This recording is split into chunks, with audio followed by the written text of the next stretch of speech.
صلاة الله سلام Bismillahirrahmanirrahim. Assalamualaikum warahmatullahi wabarakatuh.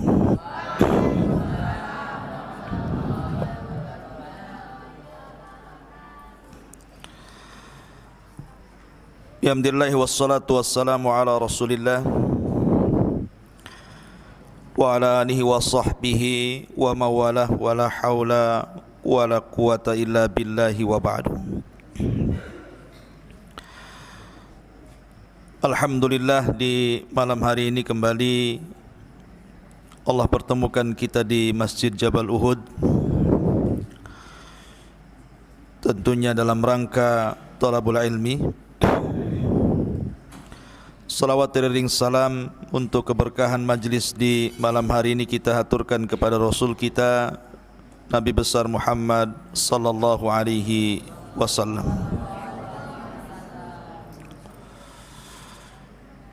Pembahasan di malam hari ini kita akan membahas sebuah kisah di dalam suratul Baqarah, dan dengan sebab kisah ini pula surat ini disebut suratul Baqarah. Kisah Nabi Musa alaihi salatu wassalam dan sapi betina atau disebut dengan Al-Baqarah. Ma'asyiral muslimin, santri ikhwan dan akhwat yang dimuliakan Allah Subhanahu wa taala.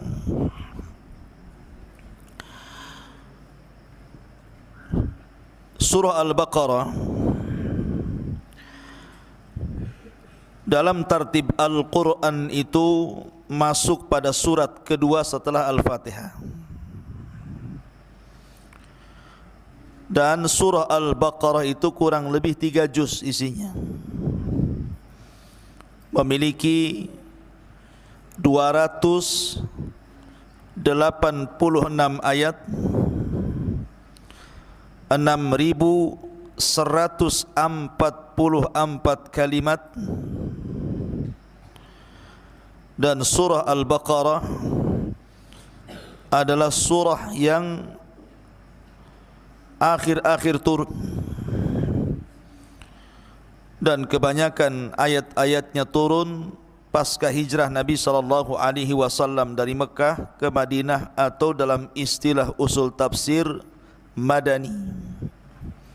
Karena perbedaan surah Makkiyah dengan Madaniyah, kalau surah Makkiyah itu turun sebelum hijrah, tapi kalau surah Madaniyah turun setelah hijrah.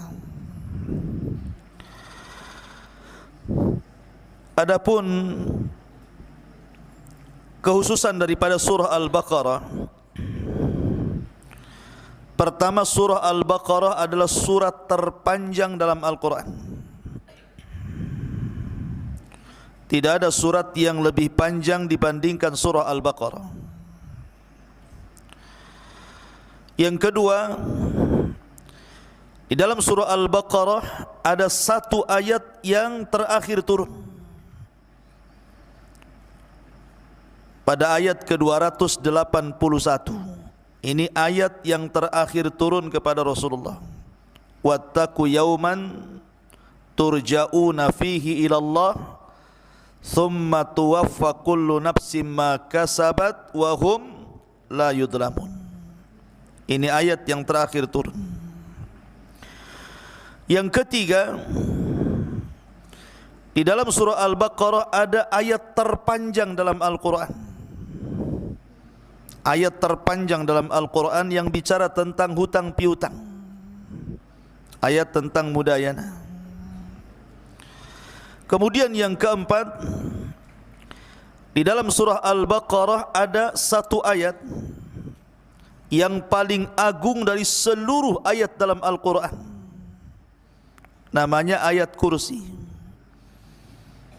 Sebagaimana Nabi SAW bertanya kepada Ubay ibn Ka'ab, kata Nabi SAW, atadri ayyu ayatin min kitabillahi ma'aka a'zam. tahukah engkau wahai Aba Mungzir, maksudnya Ubay ibn Ka'ab, ayat dalam Al-Quran yang paling agung.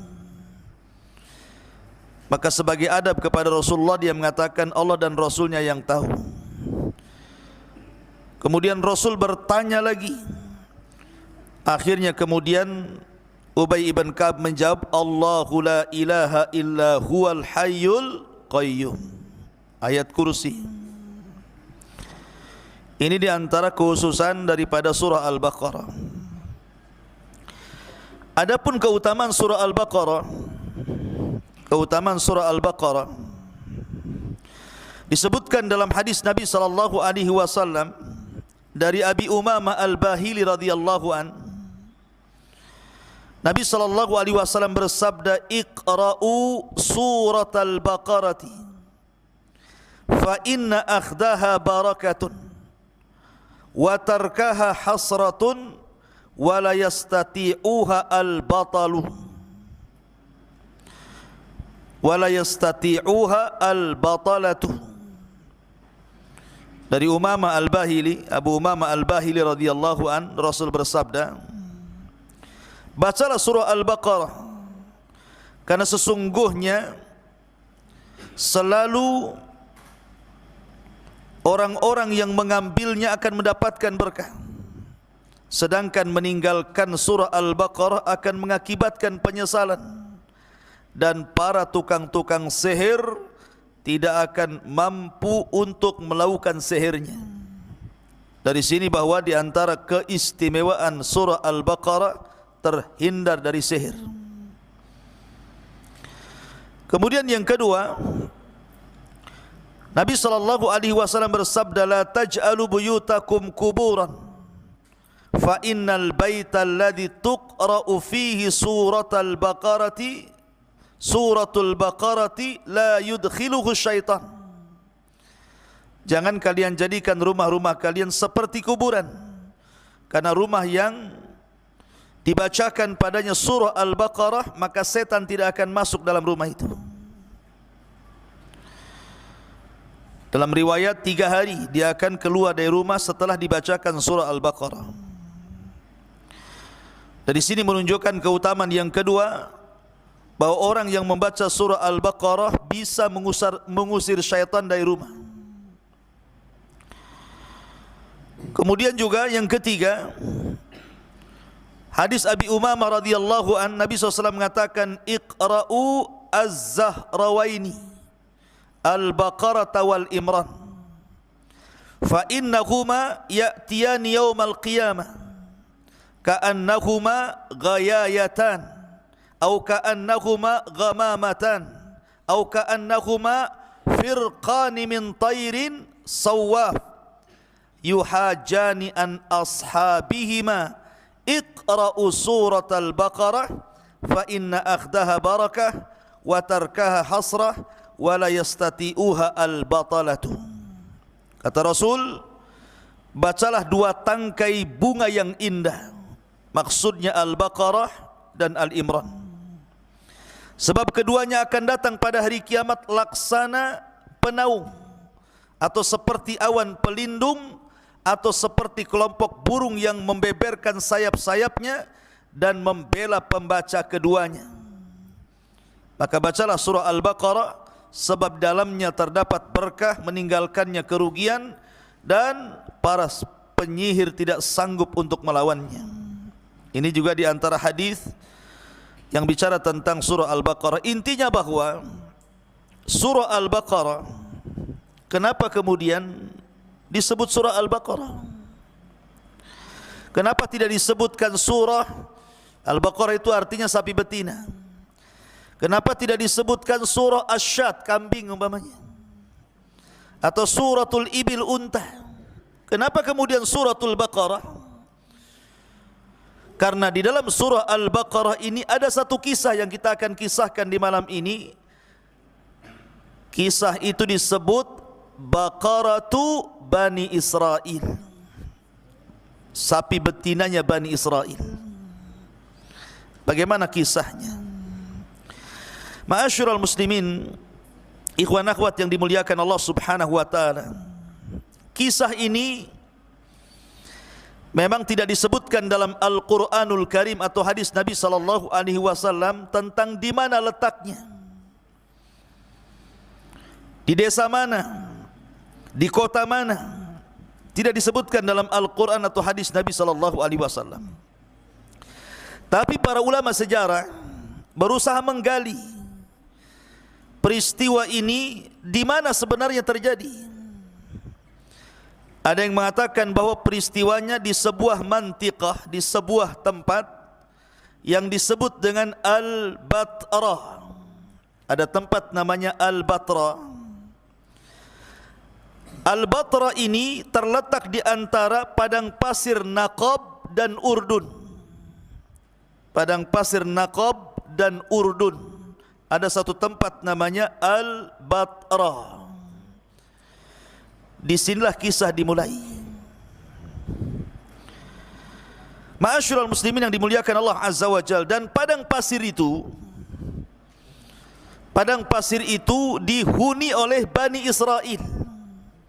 Kemarin kita sudah menjelaskan bagaimana Bani Israel dihukum oleh Allah Azza wa Jalla gara-gara tidak mau jihad untuk merebut Baitul Maqdis, sehingga mereka akhirnya terdampar di sebuah bumi negeri, di sebuah padang pasir kering kelontang yang disebut dengan Ardut Tih. Bayangkan Ardut Tih itu padang pasir, tidak ada pohon, tidak ada minuman, tidak ada makanan, tidak ada burung, tidak ada hewan. Padang pasir. Mereka tidak bisa keluar dari situ.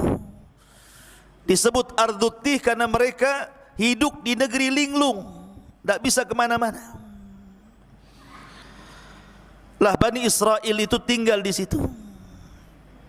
Tetapi Allah Subhanahu wa taala berikan nikmat kepada mereka dengan diberikan makanan manna dan salwa.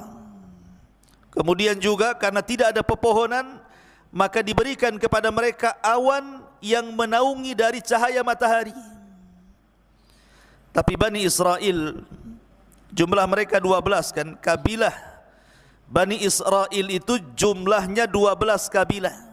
Karena turunan Yakub itu semua putra-putranya 12. Mereka tidak bisa nyatu. Bani Israel itu satu kabilah dengan kabilah yang lainnya itu suka berselisih. Makanya oleh Nabi Musa alaihi salatu wasalam dipencar-pencarkan. Ada yang tinggal sebelah sana, ada yang tinggal sebelah sana. Ini keturunannya Yusuf sebelah sana, turunannya Benyamin sebelah sini, turunannya Yahuda sebelah sana, turunannya Lawa sebelah sana. Dipisah-pisah karena mereka selalu berselisih. Dan diberikan mata air sendiri-sendiri.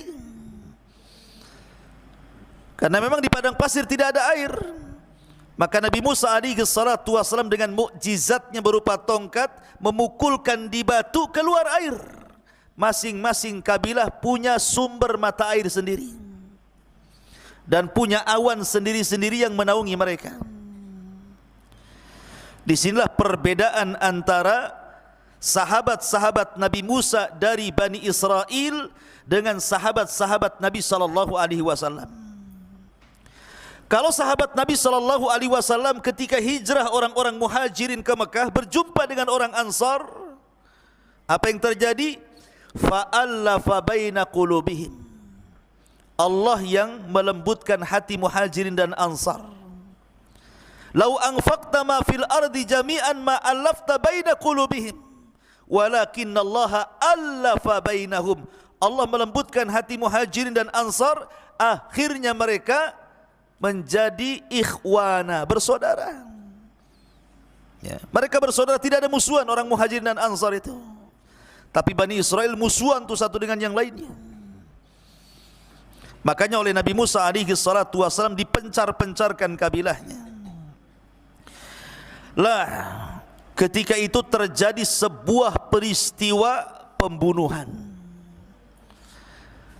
Ceritanya begini, ada banyak versi, saya akan sebutkan beberapa. Yang pertama, di zaman itu ada seseorang yang kaya raya, orang kaya, banyak duitnya. punya anak 3, semua laki-laki, dan semua menikah. Kemudian orang kaya ini mati, meninggal dunia, maka hartanya diwariskan kepada 3 orang ini, dibagi 3 karena semua anak laki-laki. Maka anak yang pertama ketika mendapatkan warisan langsung disedekahkan sehingga jadi fakir. Karena disedekahkan habis, akhirnya kehidupannya menjadi fakir, miskin. Kemudian anak yang nomor 2 disedekahkan separuh, sehingga masih punya separuh lagi dari harta warisan yang kemudian dikembangkan. Kemudian yang ketiga bakhil, medit, tidak mau sedekah, baik separuh atau apalagi secara keseluruhan. Akhirnya yang tidak mau sedekah ini dikembangkan hartanya jadi kaya. Masing-masing orang ini punya anak. Yang miskin tadi, yang disedekahkan hartanya punya anak laki-laki. Kemudian yang tengah-tengah hartanya tadi juga punya anak laki-laki. Kemudian yang kaya raya ini punya anak perempuan. Akhirnya yang miskin ini Allah takdirkan ayahnya meninggal dunia dan tidak mewarisi satu pun harta kecuali anak sapi perempuan. Kemudian yang kedua ini ayahnya juga meninggal. Akhirnya menikahlah orang yang kedua ini, yang harta yang separuh tadi, yang disedekahkan separuh tadi, anaknya, dengan perempuan, anak perempuan orang kaya itu. Menikah akhirnya. Setelah menikah nih, anak laki-laki yang kedua dengan perempuan anak orang kaya yang bakhil itu, akhirnya yang laki-laki ini kemudian memandang karena kaya raya bapaknya perempuan, itu kan pamannya juga, pamannya kaya raya, disinilah dalam hatinya ingin berbuat jahat. Dia ingin membunuh bapaknya istrinya itu supaya warisannya jatuh kepada dirinya. Karena orang tuanya sudah nggak ada semua, ibunya sudah meninggal, tinggal bapaknya. Akhirnya kemudian bersiasatlah dia, karena pamannya atau ayah daripada istrinya itu ada seorang pedagang. Kemudian disiasati bahwa ada barang dagangan yang bagus, mau tidak kamu mengambilnya, ayo saya antar. Akhirnya kemudian ditipunya, malam-malam pergi, rupanya di tengah jalan dibunuh orang ini, pamannya sendiri dibunuh orang kaya ini. Kemudian jasadnya dilempar di kabilah yang lainnya. Tujuannya, kenapa kemudian jasadnya dilempar di kabilah yang lain? Supaya nanti kabilah yang ada jasad paman yang dibunuh itu dituduh membunuh. Dan kalau tidak ada yang tahu siapa pembunuhnya, maka mereka harus bayar diat. Dalam Islam itu 100 ekor unta. Kalau syariat dulu berapa wallahu alam. Dan dia pun mau mengambil diatnya. Berarti peribahasanya apa? 1 kali gayung 2 pulau terlewati.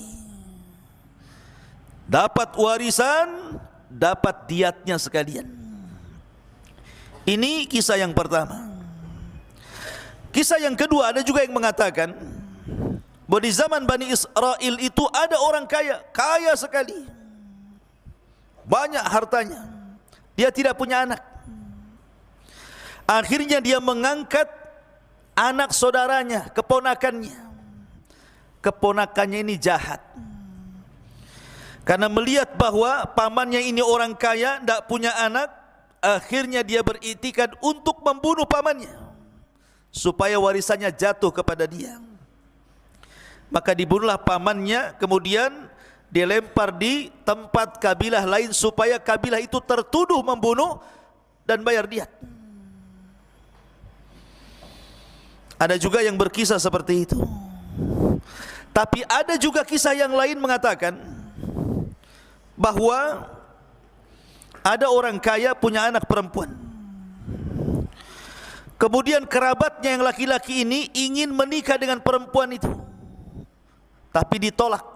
Kemudian yang laki-laki yang hendak melamar itu dimaki-maki karena kefakirannya. Kamu orang miskin kok melamar anak saya yang kaya, enak saja, mungkin bahasanya seperti itu. Akhirnya dia dendam. Dalam hatinya dia mengatakan, saya akan bunuh kamu, saya akan nikahi putrimu. Akhirnya terjadilah pembunuhan kepada orang kaya itu. Lah, kisah ini dimulai dari pembunuhan.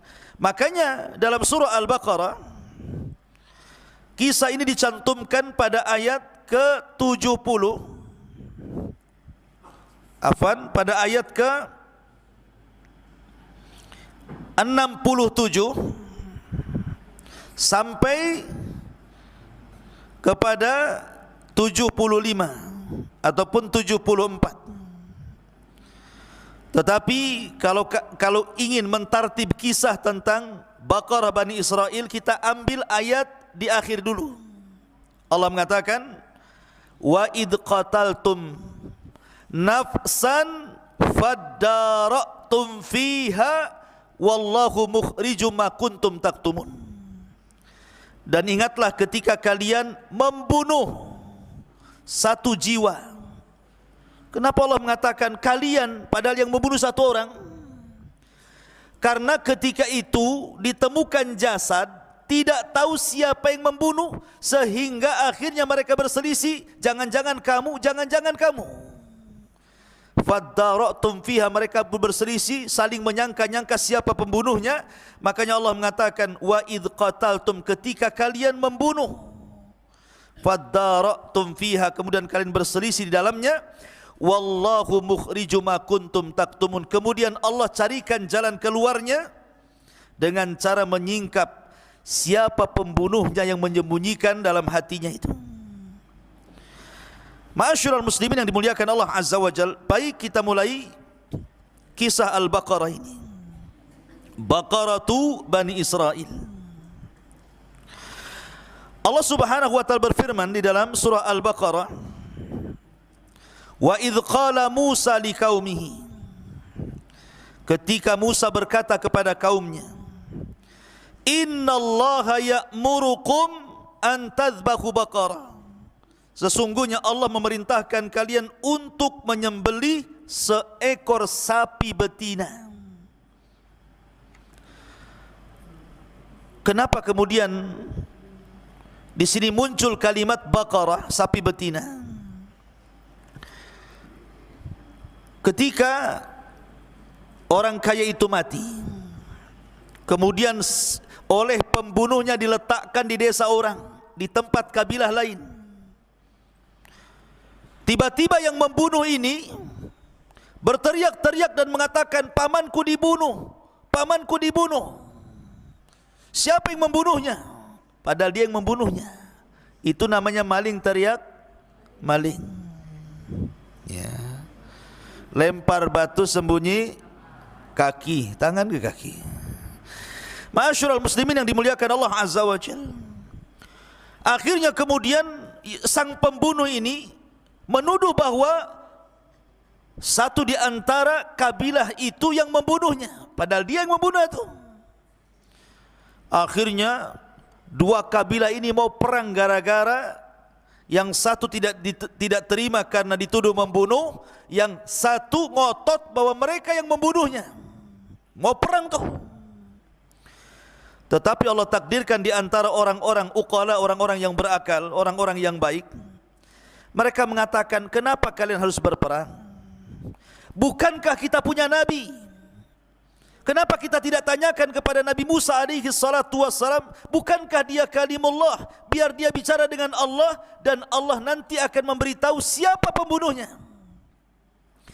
Dari sini bertolaklah mereka menemui Nabi Musa alaihi salatu wassalam. Ya Musa, ada kasus, ada orang kaya kami meninggal, tidak tahu siapa pembunuhnya, tolonglah minta kepada Allah, kau berdoa kepada Allah agar Allah menyingkap siapa pembunuhnya. Makanya Allah mengatakan, wa idh qala Musa liqaumihi innallaha ya'murukum an tadhbahu baqarah. Maka Musa pun kemudian berdoa kepada Allah, dan Allah memerintahkan Bani Israel untuk menyembelih seekor baqarah, sapi betina. Pertanyaannya, kenapa mesti sapi yang disembelih? Kenapa enggak ayam kalkun saja? Ya. Kenapa tidak kambing saja? Kenapa mesti al-baqarah, sapi betina? Kata para ulama, karena di dalam hati Bani Israel itu masih menuhankan sapi. Ingat kisah Samiri? Samiri membuat anak patung sapi dari emas, sehingga pengagungan mereka kepada sapi itu masih ada. Supaya hilang kesyirikan di hati-hati mereka, ketergantungan dan pengaruh kepada sembahannya kepada sapi itulah dihilangkan dengan cara menyembelih seekor unta betina, bahwa unta betina itu bukan Tuhan. Itu tujuannya. Makanya diperintahkan untuk menyembelih baqarah. Sebenarnya ikhwatu fiddin muliakan Allah Azza wa Jal, kalau Bani Israel ini langsung ketika Nabi Musa mengatakan, baik, belilah baqarah, sapi betina, kemudian sembelihlah, sedekahlah dengan sapi itu, mendekatkan dirilah kalian kepada Allah dengan menyembelih sapi itu, nanti aku akan habarkan siapa pembunuhnya. Kalau itu langsung dilakukan, selesai urusan. Tapi orang Bani Israel ini terkenal orangnya degil. Kayak antum degil. Degil enggak antum? Ya. Enggak ya? Insyaallah enggak degil. Yang degil itu yang tidur biasanya. Ya. Jadi ketika Nabi Musa alaihi salatu wassalam memerintahkan untuk menyembelih seekor sapi betina, seolah-olah mereka mengatakan, apalah Nabi Musa ini? Apa hubungannya menyembelih sapi betina dengan kematian? Kita ini datang mau tanya siapa pembunuhnya, kenapa pula dia menyuruh untuk menyembelih sapi? Makanya mereka mengatakan, qalu atattakhiduna khuzwa. Musa, jangan main-mainlah. Apakah engkau mentertawakan kami dengan kasus ini? Subhanallah. Ini namanya su'ul adab. Lihat Bani Israel. Ini namanya su'ul adab, buruknya adab kepada seorang nabi. Masa Musa mau main-main? Emang kapan Musa main-main dengan Bani Israel? Kok dibilang Musa main-main pula? Musa itu seorang rasul, seorang nabi, dapat wahyu. Ketika memerintahkan sesuatu tidak mungkin main-main. Atattakhiduna khuzwa, kau mau main-main ya hai Musa, katanya. Maka Musa pun marah dan mengatakan, qala a'udzu billahi an akuna minal jahilin.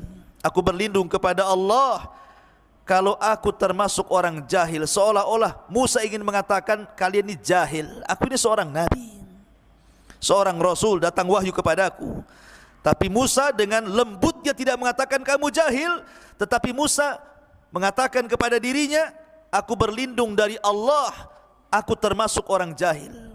Padahal Musa ingin mengatakan kalian ini jahil, tidak tahu siapa saya, begitu. Ya. Ma'asyiral muslimin yang dimuliakan Allah Azza wa Jalla, dan ini bentuk keberanian Musa. Nabi Musa alaihi salatu wassalam langsung mendebat mereka. Aku tidak main-main, aku serius. Dan itu bentuk bantahan Nabi Musa kepada mereka. Dan begitulah para nabi.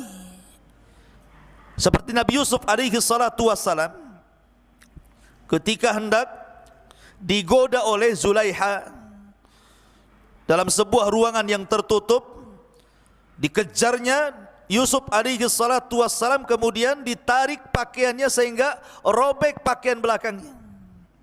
Ketika Yusuf lari ke pintu, ini pakaian sudah robek di belakangnya. Rupanya pintu itu pula dibuka oleh Al-Aziz, suami daripada Zulaiha. Ketahuan Zulaiha. Tapi Zulaiha tidak mau kalah. Dia mengatakan kepada suaminya, ma jaza'u man arada bi ahlika su'an illa an yusjan au adzabun alim. Wahai suamiku, Yusuf sudah kurang ajar sama saya bahasanya. Apa balasan orang yang berbuat buruk kepada keluargamu? Pantasnya orang itu dipenjara ataupun mendapatkan azab yang pedih.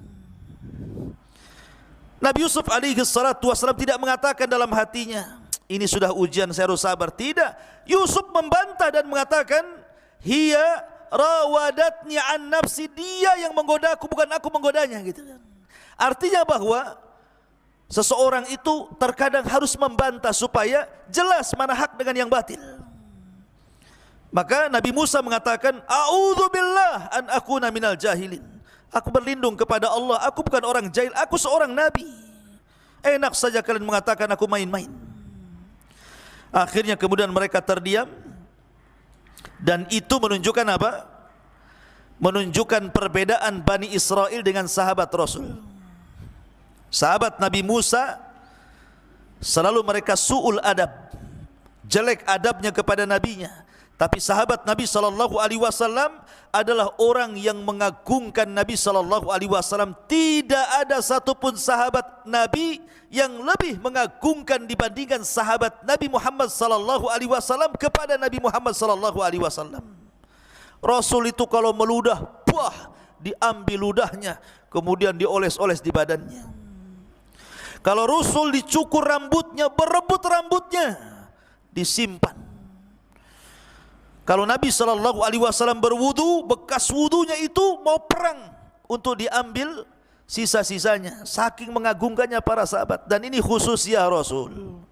Ngapain antum minum bekas minum saya? Ya. Nggak ada apa-apa. Ya paling ngilangin haus saja. Tapi kalau bekas Rasul ada barokahnya. Tetapi ashabu Musa, mereka su'u adab kepada Musa. Mulailah mereka kemudian bertanya soal Baqarah. Padahal kalau seandainya kata Nabi Musa sudah sembelih aja Baqarah, selesai. Tapi mereka mulai tanya-tanya. Pertama umurnya. Ini yang ditanyakan nih. Qalu du'u lana rabbaka yubayyin lana mahi. Mereka mengatakan, ya Musa, berdoalah kepada Rabbmu. Lihat, ini suadab kedua nih.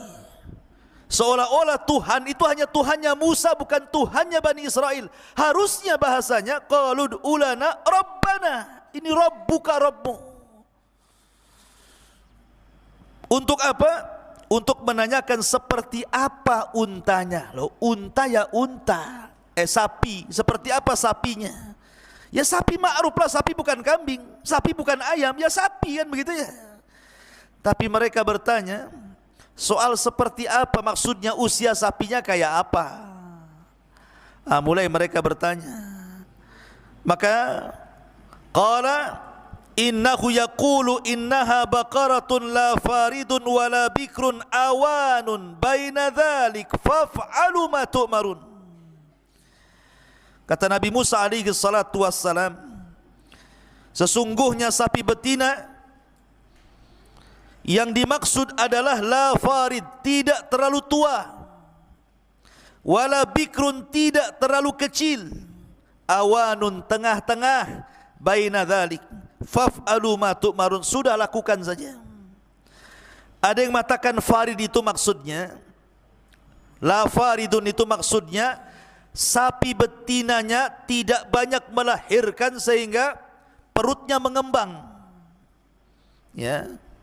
Jadi kalau sapi itu suka melahirkan, nanti perutnya itu makin mengembang. Kalau bikrun maksudnya wala bikrun, bukan berarti sama sekali tidak pernah melahirkan. Dia pernah melahirkan mungkin sekali dua kali. Makanya bahasanya tidak tua, tidak terlalu muda, tengah-tengah. Sebenarnya sapi yang seperti ini banyak, ya. Tetapi Bani Israel tidak langsung melaksanakan titah perintah Musa, malah bertanya lagi. Apa pertanyaannya? Qalu du'u lana rabbaka yubayyin lana ma launuha. Sekarang tanya warnanya. Wahai Musa, berdoalah kepada Rabbmu supaya bertanya kira-kira apa warnanya. Mulai sulit dia. Maka Allah Subhanahu wa taala kemudian memberikan perintah kepada Nabi Musa alaihi salatu wassalam, qala innahu yaqulu innaha baqaratun safra'u faqi'un launuha tasurrun nadhirin. Warna kulitnya Baqarah itu, sapi betina itu harus safra, kuning pekat, enggak ada warna lain kecuali kuning. Ya, warnanya kuning, sapi betina itu harus kuning, semua kuning, enggak boleh ada warna lain. Makanya faqi'ul launuha, yang pekat warnanya, tidak ada warna lain kecuali kuning. Oh, cari sapi kuning ikhwan, susah kalau enggak dipilok. Ya. Ma'asyiral muslimin yang dimuliakan Allah Azza wa Jalla, bukan itu saja, tasurrun nadhirin, bukan sekedar warnanya kuning pekat, tidak ada warna lain yang masuk, tetapi kalau orang lihat sapi itu langsung suka. Tidak semua orang tengok sapi suka ikhwan, apalagi sapi ngamuk kan gitu. Jadi sapi ini siapapun yang melihatnya langsung suka. Dan ini menunjukkan karena sapi ini untuk disedekahkan, dan sedekah itu harus yang disukai Allah dan disukai manusia. Jangan pula sedekah itu yang tidak disukai manusia, secara otomatis tidak disukai Allah. Contohnya kisah Qabil dan Habil. Habil dia bersedekah dengan kambing yang sangat besar, manusia suka, Allah juga suka. Tapi Qabil justru dengan buah-buahan yang sudah busuk, kalaupun dimakan manusia tidak mau, apalagi Allah Subhanahu wa taala, innallaha thayyibun la yaqbaluha illa thayyiba. Innallaha thayyibun la yaqbalu illa thayyiba. Allah itu baik, tidak menerima kecuali yang baik-baik. Ya. Karena ini untuk disedekahkan ya harus manusia suka kan begitu. Cukup sampai di sini ikhwan? Tidak rupanya. Nanya lagi. Jangan suka tanya kayak Bani Israel antum. Qalu du'u lana rabbaka yubayyin lana mahi. Mereka mengatakan, ya Musa, tolonglah berdoa lagi kepada Rabbmu, terangkan lagi seperti apa sapi betina itu. Innal baqarata syabaha alaina. Sapi betina yang kau terangkan itu masih samar. Ya Allah, masih samar ikhwan. Sudah jelas tidak terlalu tua, tidak terlalu muda, warnanya kuning pekat, kalau orang melihatnya suka. Kurang apa lagi penjelasan itu? Dibilang masih samar. Matamu yang samar-samar. Ya. Ma'asyiral muslimin yang dimuliakan Allah Azza wa Jalla, maka Musa mengatakan, mereka mengatakan, wa inna insyaallahu la muhtadun. Kalau engkau menjelaskan wahai Musa dengan sejelas-jelasnya, wa inna insyaallah, jika Allah berkehendak maka kami pasti akan mendapatkannya. Untung mereka mengucapkan insyaallah. Kalau seandainya mereka tidak mengucapkan insyaallah, sampai kiamat mereka tidak akan dapat unta itu, sapi betina itu, tidak akan dapat Al-Baqarah itu. Makanya insyaallah itu penting.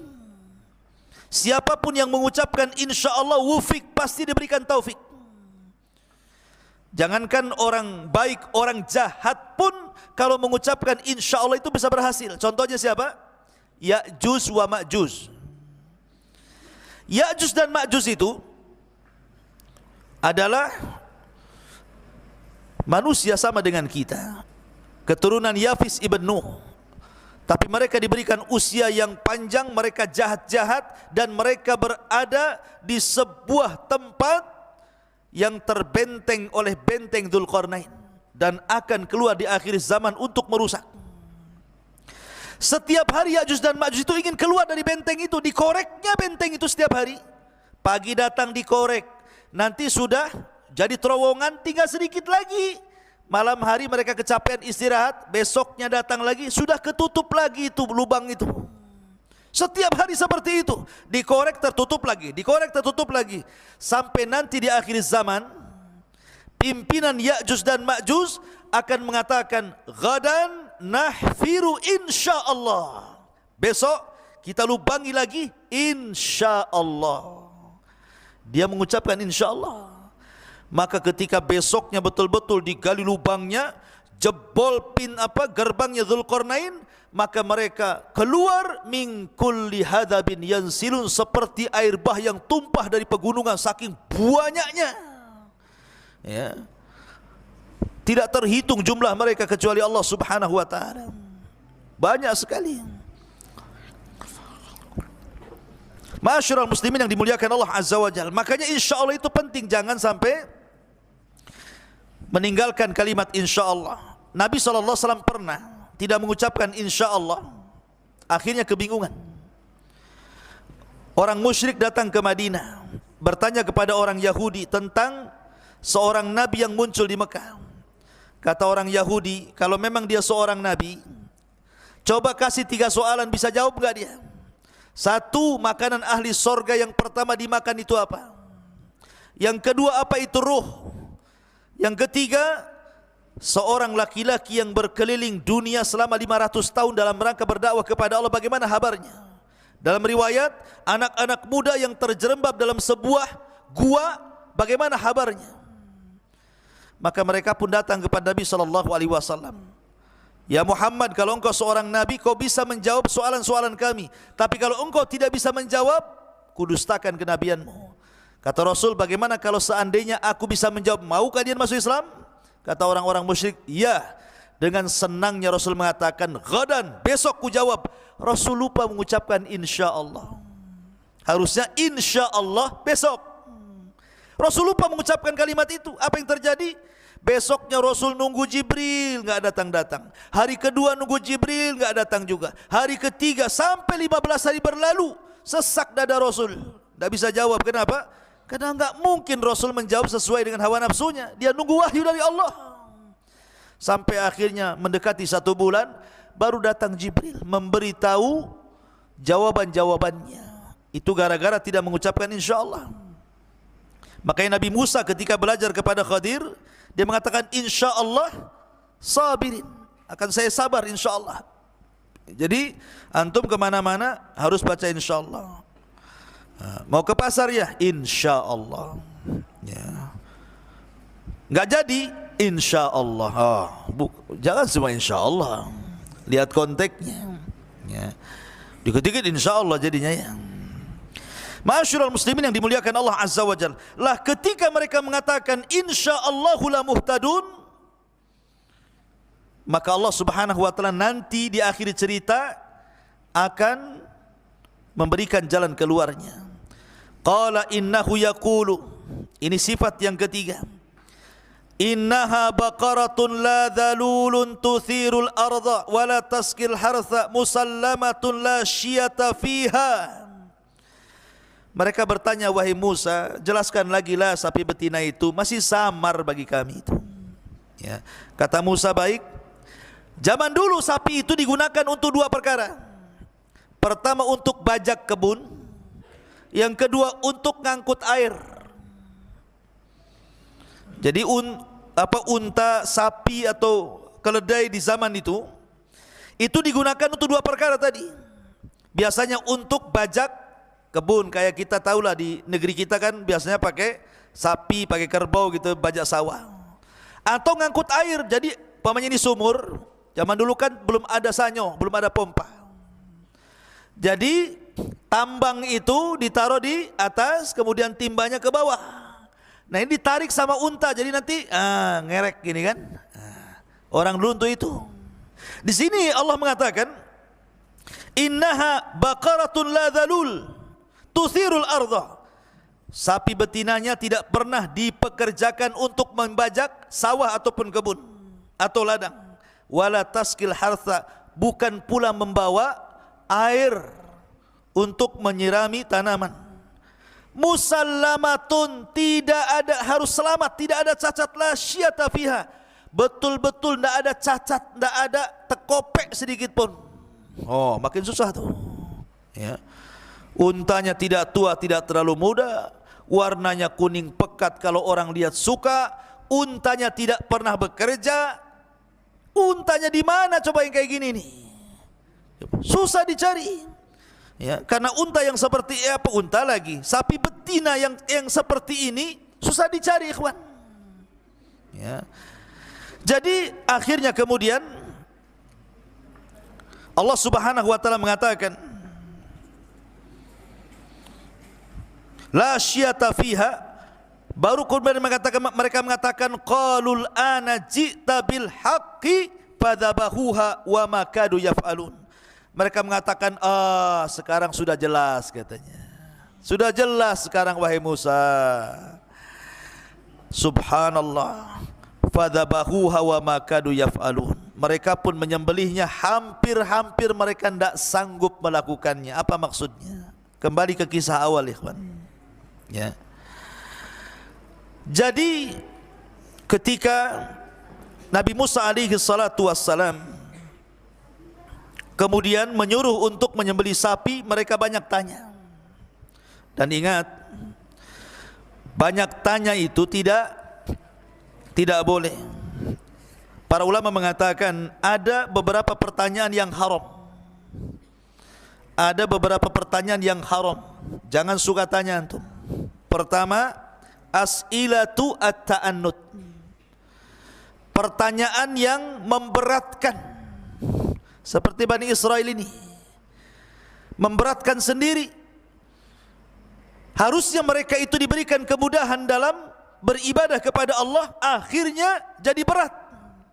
Seandainya mereka menyembelih sapi apapun itu selesai, tapi karena tanya umurnya, tanya warnanya, bagaimana sapinya, jadi berat. Makanya Allah mengatakan la tas'al an asya'in tubdalakum tasukum. Jangan tanya sesuatu kalau dijawabnya sel kau katanya. Ya. Di zaman Rasul ada seorang yang bapaknya meninggal. Ditanya pula, aina abi ya Rasul? Di mana bapakku Rasul? Di surga apa neraka? Katanya. Rasul diam. Tapi karena kemudian dia terus bertanya, akhirnya Rasul mengatakan, Abu kafinnar, bapakmu di neraka. Kapok sekarang. Ya, coba. Ya, jadi ada sesuatu yang tidak ada faedahnya. Ini kalau ada pertanyaan ta'annud, memberat-beratkan ini, yang tadinya ringan jadi berat, itu haram, tidak boleh. Kayak pertanyaan Bani Israel ini. Makanya Allah Subhanahu wa taala menghancurkan orang-orang sebelum kita lewat lisan Nabi SAW. Kata Nabi SAW, innama ahlaka man kana qablakum kathratu masailihim ala anbiya wa ikhtilafihim ala anbiyaihim. Hancurnya umat sebelum kalian itu karena banyak tanya dan menyelisih para nabinya, persis seperti Bani Israel. Yang kedua, as'ilatul istihza, tanya tapi ngejek. Kurang ajar enggak tuh? Tanya ngejek dia. Seperti kisah Nabi Nuh alaihi salatu wassalam. Nuh ini sudah berdakwah 950 tahun, tidak ada yang kemudian menerima dakwahnya. Akhirnya diwahyukan kepada Nuh untuk membuat perahu. Dibuatlah perahu oleh Nuh. Setiap orang-orang kaumnya Nuh lewat, apabila Nuh sedang maku-maku perahu itu, mereka mengatakan kepada Nuh, ya Nuh, kunta nabiyan wasirta najjaran. Nuh, gimana kamu ini? Kau ngaku seorang nabi, kok jadi sekarang tukang kayu katanya. Ini kan ngejek namanya. Ya. Jangan bertanya maksudnya ngejek. Ya. Itu haram hukumnya. Yang ketiga, as'ilatun la faidata fiha. Pertanyaan enggak ada faedahnya. Ustaz, laki-laki itu bisa haid enggak Ustaz? Mana laki-laki haid? Kalau laki-laki haid berarti LGBT dah. Ya. Jadi jangan ditanyakan, enggak ada faedahnya itu. Atau yang keempat, pertanyaan yang tidak mungkin terjadi. Ustaz, mungkin enggak Allah itu membuat batu kemudian Allah enggak bisa ngangkat batunya? Ini tanya apa ini? Main-main dengan pertanyaannya ini. Ya. Ataupun bertanya soal perkara-perkara gaib yang tidak ada keterangannya, seperti umpamanya sifat-sifat sorga secara detail. Ya tidak bisa. Karena sorga itu mala ainun ra'at wala udhunun sami'at wala khatara ala qalbi bashar. Kenikmatannya tidak pernah dilihat mata, didengar telinga, terlintas pun tidak. Macam mana akan menjelaskan soal kenikmatan sorga yang hakiki, ya tidak bisa. Ya. Tapi kalau tanya itu soal ilmu untuk diamalkan, itu terpuji, nggak apa-apa. Ustaz, bagaimana hukumnya? Para sahabat datang kepada Rasul, Rasul, amalan apa yang bisa mendekatkan aku ke sorga? Itulah para sahabat pertanyaannya. Ya. Tapi kalau ceritanya Bani Israel ini ta'annud, ini tidak boleh, haram, tidak boleh bertanya seperti pertanyaan Bani Israel. Makanya di zaman Nabi SAW, Abu Hurairah menceritakan, ketika Rasulullah SAW berkhutbah Rasul itu, maka Nabi SAW mengatakan, qad farada alaikumul hajj fahujju. Kata Rasul, diwajibkan kepada kalian haji, maka hajilah. Datang pula seorang laki-laki, afi kulli amin ya Rasul. Rasul, tiap tahun enggak ya wajibnya? Sama dengan solat gitu kan, tiap hari. Sama dengan zakat tiap tahun, setiap sudah sampai haul dan nisabnya. Ataukah sama dengan puasa setiap bulan Ramadan? Afi kulli amin ya Rasulullah. Apakah haji itu tiap tahun wajib? Rasul tidak jawab. Rasul diam. Datang lagi, Rasul, tiap tahun ya hajinya itu wajibnya. Rasul tidak jawab. 3 kali akhirnya Rasul mengatakan, lau qultu na'am la wajabat fala mastata'tum. Kalau aku katakan ya, tentu akan diwajibkan, kau gak sanggup melakukannya. Sudahlah, kalau sudah saya katakan haji, jangan cerita macam-macam, itu maksudnya. Makanya Umar bin Abdul Aziz suatu ketika memerintahkan amilnya, pekerjanya, untuk membawa pasukan, merobohkan rumah-rumah dan memotong pohon-pohon, karena di sebuah tempat terjadi huruf, terjadi perang. Maka Umar bin Abdul Aziz mengirimi surat kepada amilnya, kepada pembantunya, tolong robohkan rumah mereka, kemudian tebang pohonnya. Kan tidak dilaksanakan. Orang ini ngirim surat kepada Umar bin Abdul Aziz, ya Amirul Mukminin, mana yang harus kami dahulukan, merobohkan rumahkah ataukah menebang pohon? Kata Umar bin Abdul Aziz, tebang dulu pohon, rumah belakangan. Dijawab lagi dengan surat, kira-kira pohon yang mana dulu wahai Umar yang kami tebang, zaitunkah, pohon tinkah, pohon bidarakah? Umar bin Abdul Aziz ngamuk, akhirnya dia surat, ku pecat kau banyak tanya. Ya. Apa pula kok pemimpin perang kok tak bisa membuat semacam jadwal? Ya. Jadi jangan kemudian terlampau banyak pertanyaan, akhirnya kemudian pekerjaan terabaikan. Ma'asyiral muslimin, ikhwan akhwat yang dimuliakan Allah Azza wa Jalla. Kemudian setelah Bani Israel ini mencari-cari tahu di mana sapinya, enggak ada yang punya sapi kecuali siapa? Kecuali anak yatim tadi yang fakir tadi. Kembali ke awal kan tadi, bahwa ada anak yang satu dapat harta diinfakkan semuanya, kemudian ketika meninggal tidak mewariskan kecuali anak sapi perempuan. Ketika meninggal, maka meninggalkan anak yatim tidak punya warisan kecuali anak sapi. Rupanya sapi ini milik yang yatim ini. Lah karena anak ini berbuat baik sama orang tuanya, birrul walidain, anak ini luar biasa, birrul walidain, berbuat baik kepada ibunya yang masih hidup ini. Maka birrul walidain itu salah satu miftahur rizki, ikhwan, kunci mendapatkan rizki. Jadi dia yang punya. Bani Israel datang kepada anak itu, nak, jualah sapimu, nak. Maka malaikat datang membawa, menjelma sebagai manusia tampan, menemui anak yatim yang punya sapi dan mengatakan, nak, nanti orang-orang akan mencari sapimu karena tidak ada sapi seperti yang kamu punya. Jangan kau kasih. Kalau engkau ingin menjualnya, maka jualah dengan emas seberat sapimu. Mau gede kan gitu ya. Sapinya 1 kintal, emasnya 1 kintal lah ya. Sapinya 2 ton, emasnya 2 ton. Kalau sapinya 1 truk, ya emasnya 1 truk gitu maksudnya. Ya. Jangan kau kasih kecuali dengan emas seberat sapi itu. Karena bagaimanapun Bani Israel, dalam syariat Nabi Musa ketika itu, kalau seandainya ada orang yang terbunuh, kemudian tidak tahu siapa yang membunuh, maka rame-rame harus mengeluarkan diat. Maka akhirnya mereka pun patungan ngumpulin emas, yang punya gelang, yang punya kalung, yang punya cincin, dikumpulkan sampai betul-betul seberat sapi itu. Dan itu berat bagi mereka mengeluarkan harta. Ya. Akhirnya kemudian karena mau tidak mau harus juga kemudian dibeli, kalau tidak mereka akan mendapatkan hukuman dari Allah karena sudah dapat perintah masalahnya. Dibelilah sapi itu dengan emas seberat sapi. Jadilah orang anak yatim ini kaya karena berbuat baik kepada kedua orang tuanya, dan sebagai bentuk karena ayahnya sudah menyedekahkan seluruh harta warisnya, maka sebagai gantinya emas seberat sapi betina ini. Dari sini menunjukkan mana qasamin mali sedekah, tidak mungkin berkurang harta yang disedekahkan. Man taraka syai'an lillahi awwadallahu khairun minhu, barang siapa meninggalkan sesuatu karena Allah, Allah ganti yang lebih baik. Kaya dia sekarang, maka jangan bakhil, bersedekahlah, karena sedekah itu menambah harta. Lah akhirnya kemudian sudah dapat di sapinya nih, sudah kebeli.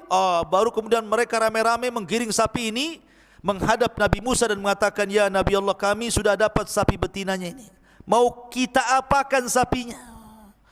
Kata Nabi Musa alaihi salatu wasallam, sembeli sapi itu. Akhirnya disembeli. Kemudian Nabi Musa alaihi salatu wasallam mengambil paha sapi itu dan mengatakan, mana yang mati itu, mana, datangkan kemari. Maka digotonglah jenazah orang mati itu, dipukul sama paha sapi itu. Tiba-tiba yang mati ini hidup.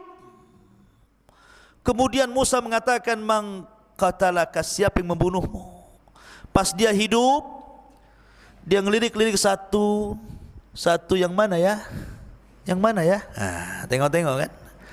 Rupanya dia melirik kepada siapa? Kepada keponakannya. Bukan.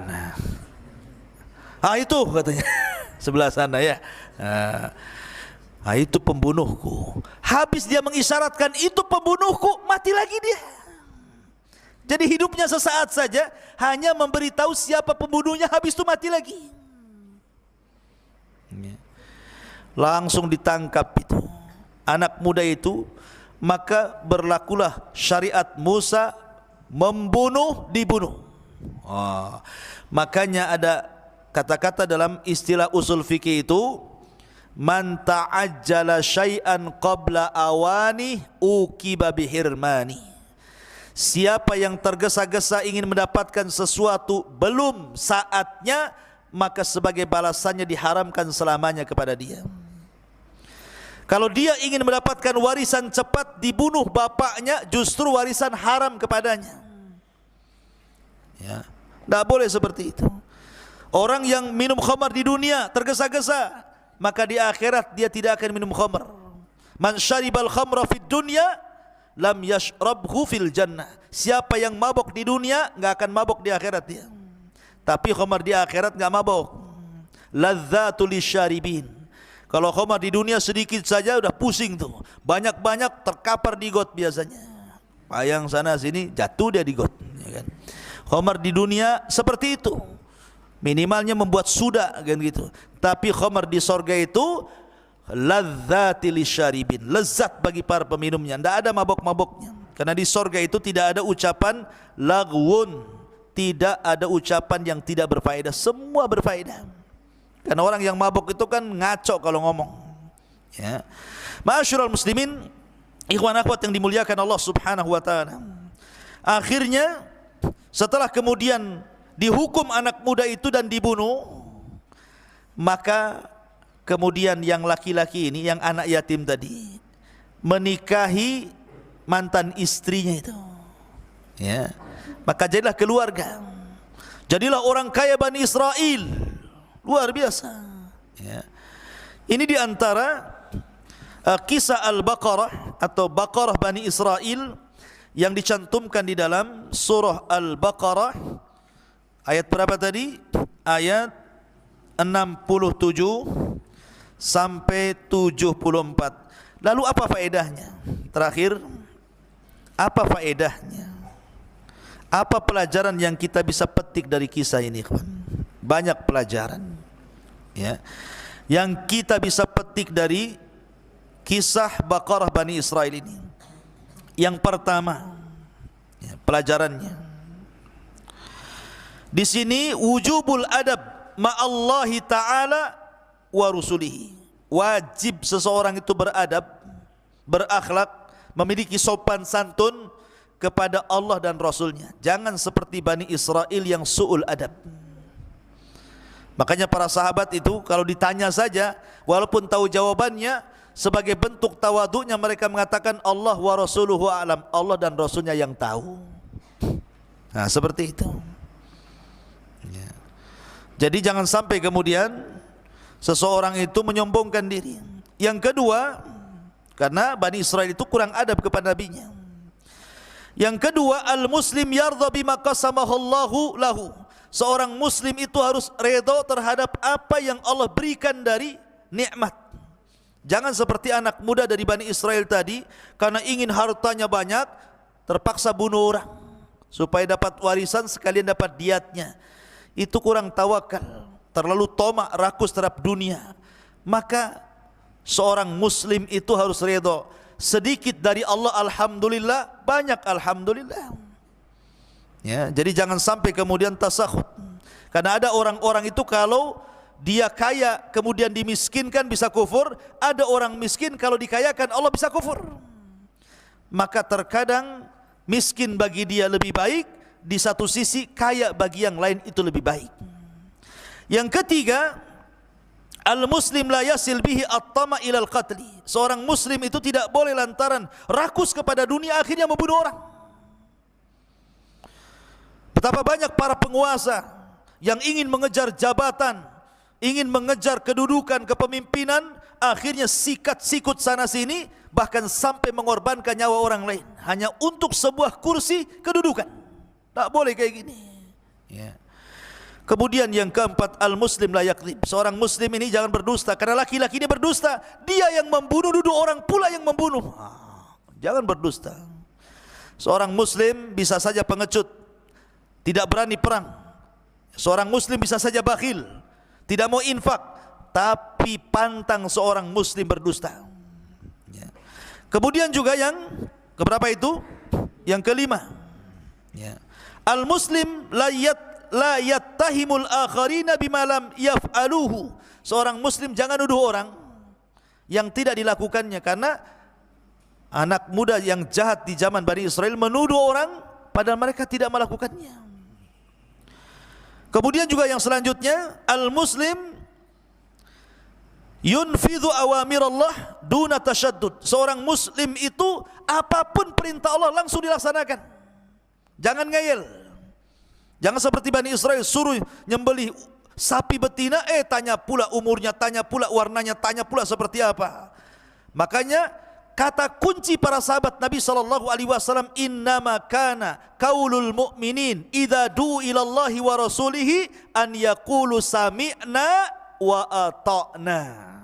Kata kuncinya sami'na wa ata'na. Siap dengar, siap taat, siap komandan. Nah, seperti itu. Ya. Itu seorang muslim harus seperti itu. Ya. Kemudian juga Allahu yajzi atau yujzi ala birril walidain fid dunya wal akhirah. Allah akan membalas kepada siapapun anak yang berbuat baik sama orang tuanya, balasan kebaikan di dunia dan balasan kebaikan di akhirat. Kemudian juga Allahu qadirun ala ihya'il mauta. Allah itu mampu untuk menghidupkan orang mati. Dan Allah Subhanahu wa taala tidak mungkin lalai terhadap kezaliman. Wala yahsabanna Allahu ghafilan amma ya'malu zalimun. Jangan kau sangka Allah itu lalai terhadap kezaliman. Allah tidak lalai. Siapapun yang melakukan kezaliman, maka tidak ada satupun dosa yang azabnya disegerakan di dunia sebelum akhirat. Salah satunya kezaliman dan juga uququl walidain ya. Kemudian juga anna su'al fi ma la yufid fi qalilin wala kathirin wala yughni minal haqqi syai'an la khaira fiha. bahwa pertanyaan yang tidak ada faedahnya sedikit ataupun banyak, yang tidak mengenyangkan dari kebenaran, tidak ada kebaikannya. Kalaupun mau tanya, tanya ilmu, tanya amal, jangan tanya macam-macam. Ya. Kemudian juga di antara faedahnya dalam kisah ini bahwa ada perbedaan antara sahabat-sahabat para nabi, seperti sahabat Nabi Musa, sahabat Nabi Isa dengan sahabat Nabi SAW, bahwa tidak ada satupun sahabat-sahabat bagi Rasul yang lebih baik setelah para nabi dan Rasul, kecuali sahabat-sahabat Nabi SAW kepada Nabi Muhammad SAW.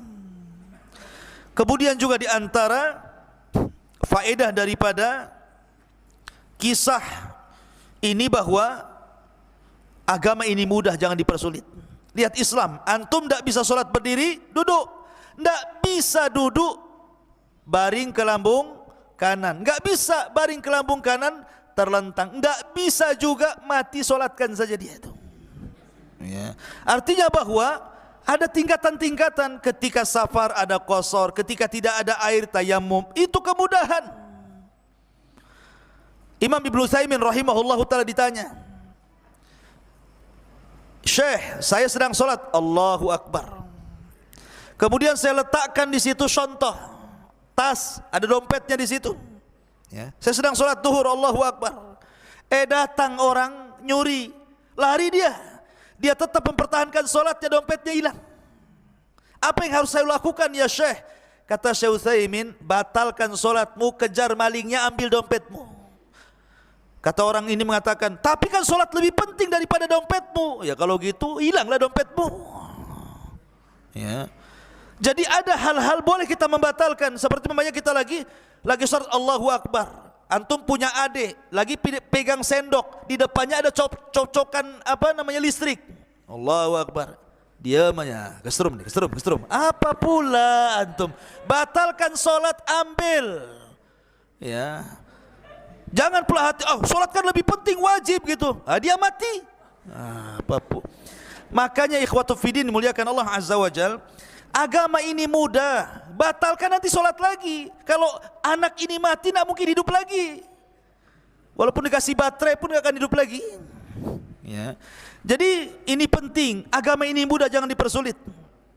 Agama ini mudah, jangan sampai dipersulit.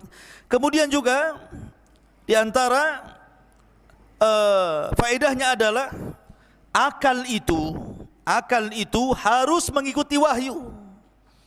Ya. Karena Bani Israel ini akal-akalan mereka. Nanya ini, nanya itu, macam-macam gitu kan. Akal itu ikut wahyu, bukan wahyu ikut akal. Ya. Oleh karena itulah maka penting seseorang itu taslim, menerima apapun perintah Allah dan Rasulnya. Jangan ada kebimbangan dalam hatinya. Dan tentunya juga